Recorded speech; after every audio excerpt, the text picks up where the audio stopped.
My dear students of class 10A and 10B, today in my civics class, I shall discuss about the powers and functions of the Prime Minister. The position and the power of the Prime Minister. You know, the President is the nominal head of the country, but the Prime Minister is the real head of the country. The Prime Minister is not nominal head, but the President. Why? Because the President is elected indirectly by the Electoral College, which is temporarily formed, and as soon as the purpose is served, it is abolished. That's why it is said that the process by which a person, means the President, is elected indirectly, he is called the nominal head of the country. But the Prime Minister, a person is elected directly by the votes of people, and then the person becomes the head or leader of that particular party and is called by the President to take an oath as the Prime Minister, and then he becomes or she becomes the Prime Minister. That's why the person must be a very influential political leader who can lead the party by means of his own efforts, own strategies, own tactics, own techniques, and hence a person, ultimately that very person is able to be a Prime Minister of our country. That's why the post Prime Minister is very important, and hence it is said that the Prime Minister is the administrative head of the country, not nominal head. But at the same time, it is also an important factor. Our Constitution has laid down some important system for the Prime Minister, so that Prime Minister must not have any dictatorial tendencies. And if a Prime Minister, on being elected, on being chosen, or on being a Prime Minister of India, if there is any dictatorial tendency comes in his nature and behavior, the person, it is sure the person has to face the no confidence motion in the parliament. So in order to avoid no confidence motion, loss an image of the government before the country's people, the Prime Minister has to shoulder many responsibilities, and hence it is said that the Prime Minister is answerable to the people of our country. Next point, my dear student.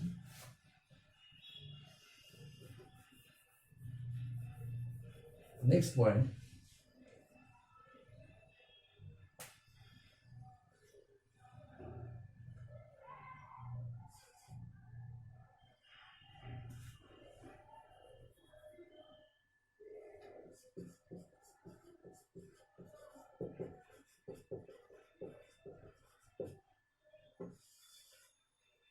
You know, all appointments are done by the President of India as per the system of our Constitution.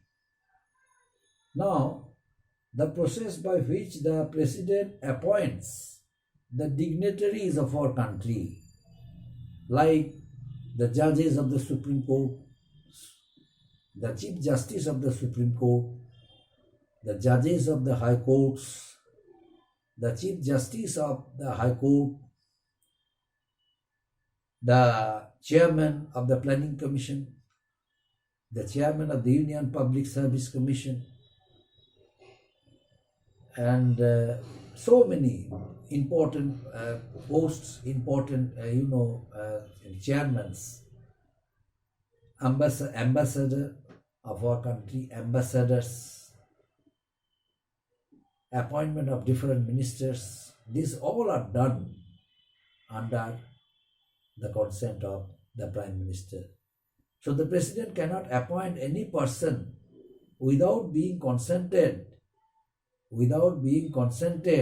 by the Prime Minister. The Prime Minister initially advises the President to appoint such and such persons to be appointed, according to which the President appoints a number of dignitaries, a number of ministers are appointed by the President on the advice of the Prime Minister. And at the same time, the ministers are dismissed. The ministers are dismissed on the recommendation of the Prime Minister also. The Prime Minister recommends the President to dismiss a number of ministers wherever it is required. So the Prime Minister advises the President regarding appointments of the dignitaries, ministers, portfolios. They all are appointed on the recommendation of the Prime Minister. This is the most important part and most important power of the Prime Minister of our country. And next one,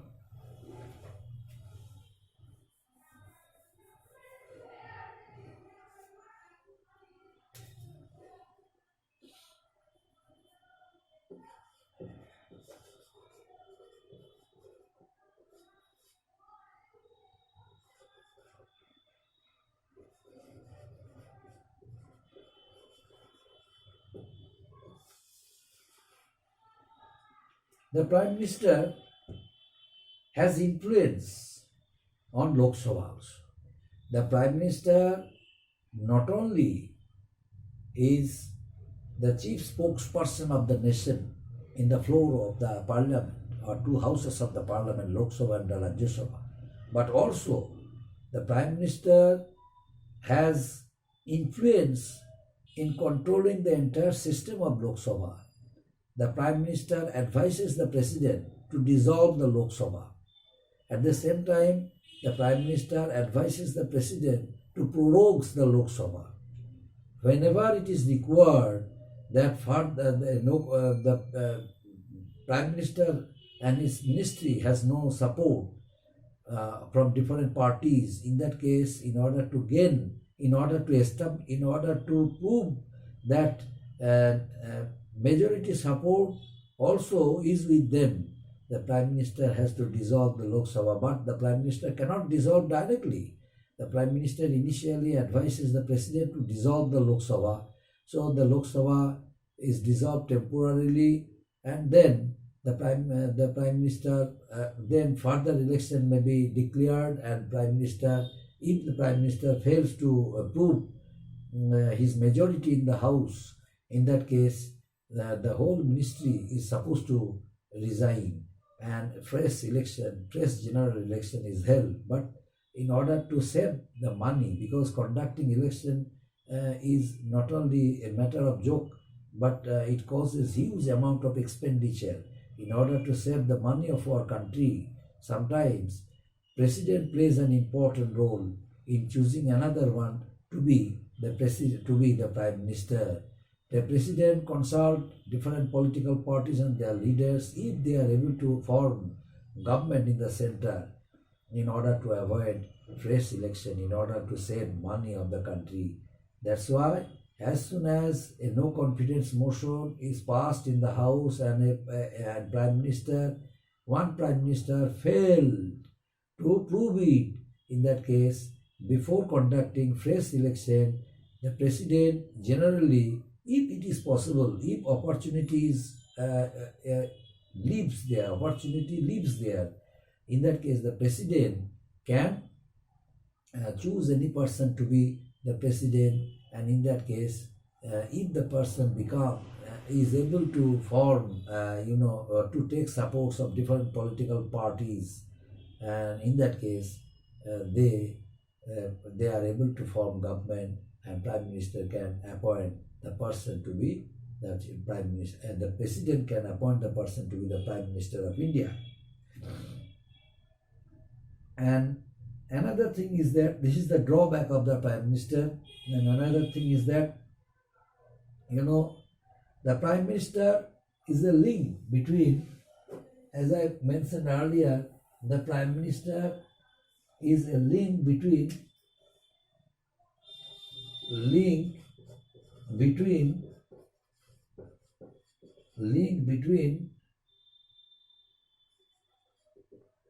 himself and the cabinet.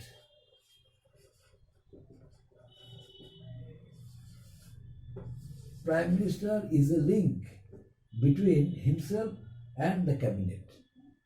The Prime Minister is a link between himself, the Prime Minister is a link between cabinet and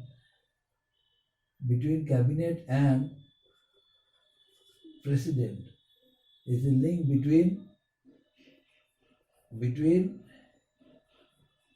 cabinet and the president.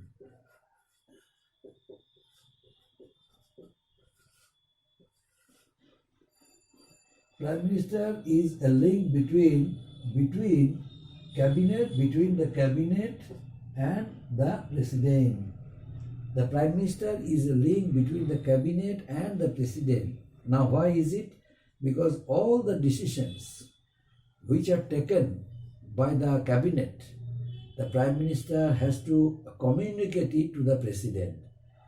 It is a system introduced by the Constitution of India to communicate to the office of the president all the decisions taken by the ministry under the guidance, under the leadership, under the presidency of the president of the Prime Minister.